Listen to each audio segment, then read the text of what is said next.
What is going on, guys? Jesse here. So if you're like me, you remember a time where Bose was pretty much the only name of the game when it came to active noise cancellation. Like, they were just so far ahead of the competition that it just wasn't really worth considering any other option. And I still remember going to airports back in that time and not being able to look anywhere without seeing a pair of Quiet Comfort headphones on somebody's head. But it's been quite a while since then, and now it seems like pretty much every manufacturer has a pair of wireless noise canceling earbuds or headphones.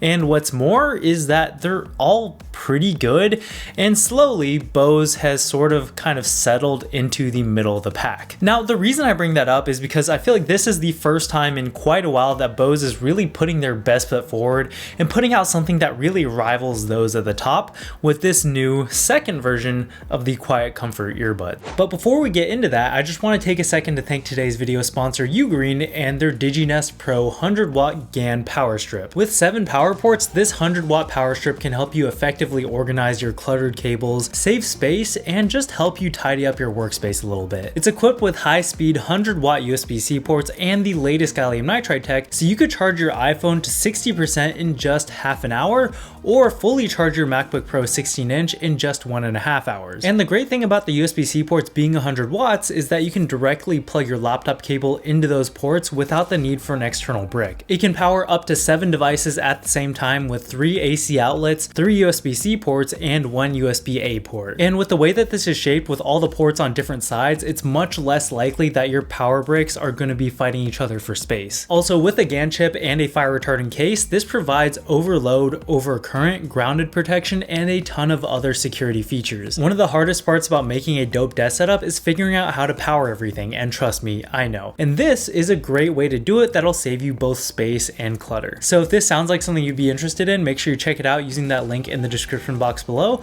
and let's get back to the video. So we've got pretty much a complete overhaul from last year's version with a ton of different changes, all of which were, in my opinion, very much needed. So let's dive into this, starting as usual with the case. So the biggest change that we've got with this year's case is with the size, in that it's significantly smaller than last year's version, which is awesome, but I would still consider this a very large case. Like, putting these next to the AirPods Pro case, you can see that it's like 1.5 to 2 times bigger. And to call this case pocketable is, I think, still a little bit generous.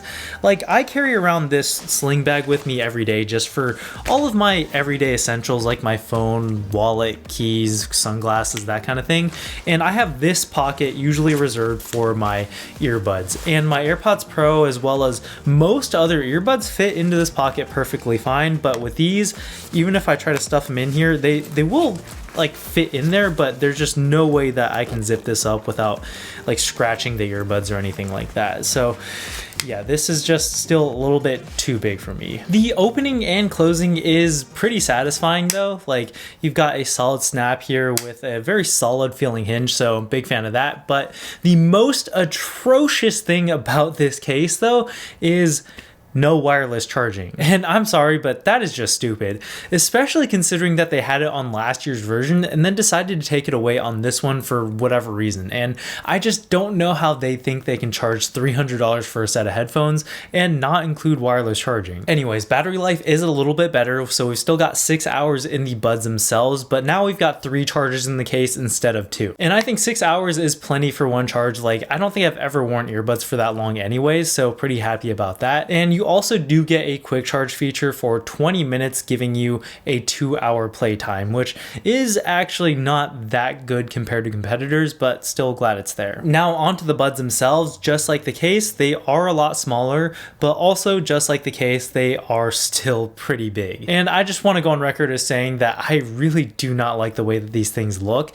Like, they still stick out of your ears quite a bit, and they really remind me of those old Bluetooth headsets that business people used to wear when taking phone calls and that kind of thing, and I'm just not feeling it. But I do like the way that they fit and feel. Even though they are still very large headphones, I find them to be very comfortable and fit very securely. Like, I took them to the gym and had no issues with them falling out or anything like that. And a lot of that is due to this new fit system. So before, they used to have the ear tips and the secure fit wings as one piece, but now they're 2 separate ones, so you can mix and match as needed. So for example, if you need medium tips but large wings, you can do do that, which is actually what I have on here now. So I think these should work for a wider range of ear shapes than previous versions, and they've got a fit test feature in the app as well that'll play a sound and tell you if you've got a good seal.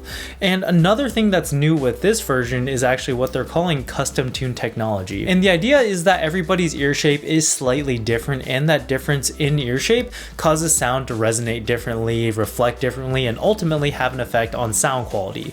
So every time you put the earbuds on, they'll play a sound, and basically how the sound resonates and reflects back to the microphones in the earbud will determine how they tune the EQ for your specific ear. Now, I'm not sure exactly how much of the sound quality and noise cancellation can be attributed to that, but I can attest that both are really good on this headphone. So the first thing that popped out to me about the sound quality on these is that they're very bass heavy, but in a good way. And I was just really impressed with how much low end these were able to produce, considering that they're small in-ear buds. And I just got a lot of that deep rumbling sub bass that you can almost kind of feel that I'm just really not used to seeing with this type of headphone. It definitely does leak into the mid-range a little bit and muddies up vocals and that sort of thing, but it's really not to the point that I don't find these enjoyable to listen to. And I'm somebody who really prefers mid-forward headphones, so I think I'm a little bit more sensitive to that than most people. So I think most people, like the vast majority of people, are really going to enjoy the way that these things sound. So the other thing that I was very impressed with on these headphones was the active noise cancellation. Bose is saying that it's the best on any earbud on the market right now, and honestly, I probably have to agree with them. Like usually when I go to the gym with a pair of headphones that has ANC, it does a pretty good job in reducing the overall volume of all the machines going, the music playing, and well, people grunting. But with other headphones, I can usually still hear everything that's going on around me, just at a drastically reduced volume. But with these, it's just totally gone. Like it's completely silent, and it's actually a really weird sensation. Like I still remember the first time I tried out active noise cancellation and just being wowed by how much of the outside world you could block out. And it's been a very long time since I felt that feeling, but with these, I kind of got that whole experience again of experiencing ANC for the first time, which is really, really impressive. Now, there are a couple of downsides though. One is if you're really sensitive to that pressure feeling that comes with ANC, these are pretty heavy on that, so these might not be for you.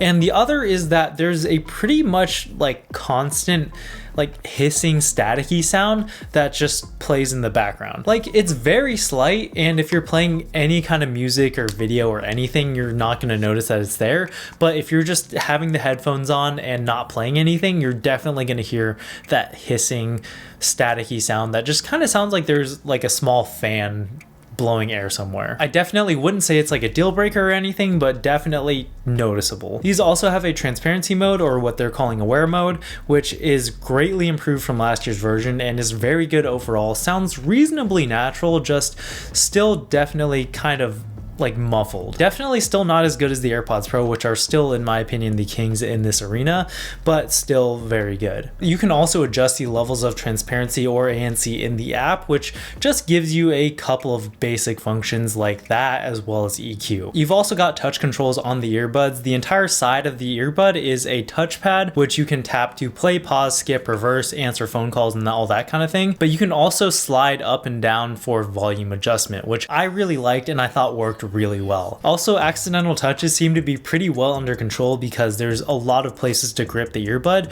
other than the touchpad. Okay, and last thing I want to mention before we get into the mic test and the conclusion is that you can't just connect one earbud, or you can, but it has to be the right one. Like if you want to use just the left earbud, as soon as you put that right earbud back in the case, it just disconnects. Now, I don't know why they do that, but it's just something you're going to have to work around with if you want to use these earbuds. And again, you can do this with the right earbud. Like you can have the left earbud in the case and the right one will still work, just not the other way around. So if that's a use case that you find yourself in a lot, then maybe something to consider.